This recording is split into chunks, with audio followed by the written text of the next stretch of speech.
Acheivement. So this is the energetics of intentionality. So essentially we've got awareness, becoming aware of what has to be done, intent, committing to doing that, action, putting energy into our intent, achievement, producing the outcome we intended to. So let's go deeper into that. Awareness.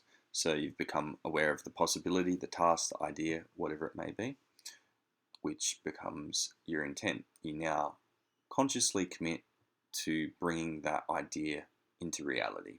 That's your first bit of energy committed there. Then you take action to make that intent a reality. You don't just intend it to be a reality, you actually take action to do so.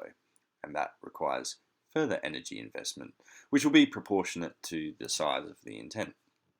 Obviously, going to get a cup of water requires a very small energy investment, whereas making a business requires a large energy investment. And finally, our achievement, which is where you achieve your desired outcome, and the energy that you committed here and here is returned to you. Now, depending on expectation and a few other variables, will determine whether this energy returned to you is with interest or with a lesser return than what you committed. Now, what often comes into the equation is between action and achievement is resistance, which requires persistence to achieve. So you become aware of the possibility, you commit it to becoming a reality, you take action to make it a reality, and then there's an obstacle that is presented between you and your achievement. At that point, you have to put down more energy into the intent and action before you can reach your desired outcome. Now, this is something we should be really critically aware of.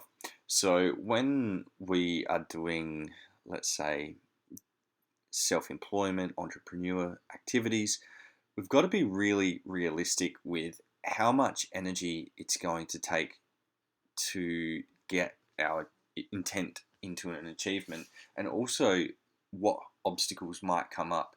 Like, let's look at this like in a really literal sense of finance rather than energy, because it's probably a little bit more tangible for some people. Let's say we've got a project. Let's say we want to get our business off the ground, and we think that it's going to take $5,000. So we can think of the money as the action. We're putting energy into that. And so our intent is to get the business flourishing with website and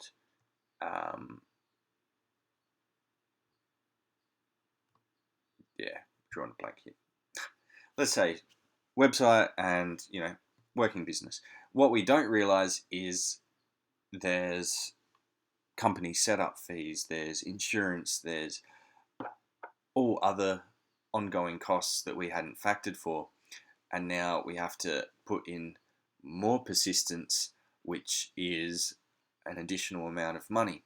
So let's say we only had $5,000 which we put into getting it off the ground, and now we need $3,000 more. We're not going to be able to achieve it because we don't have the resources to do so. Now we can think of that as our energy. Like, if we don't have the energy to put into creating content at this point, we're definitely going to not achieve our achievement.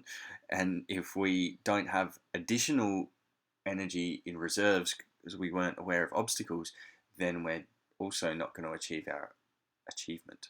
So basically what we want to do is be aware of the whole journey that we're going to undergo, any obstacles and pitfalls that might come up, but also really be aware of how much energy we're committing and is it realistic. We're better off having small realistic goals that don't overcommit in case you don't have the energy for it.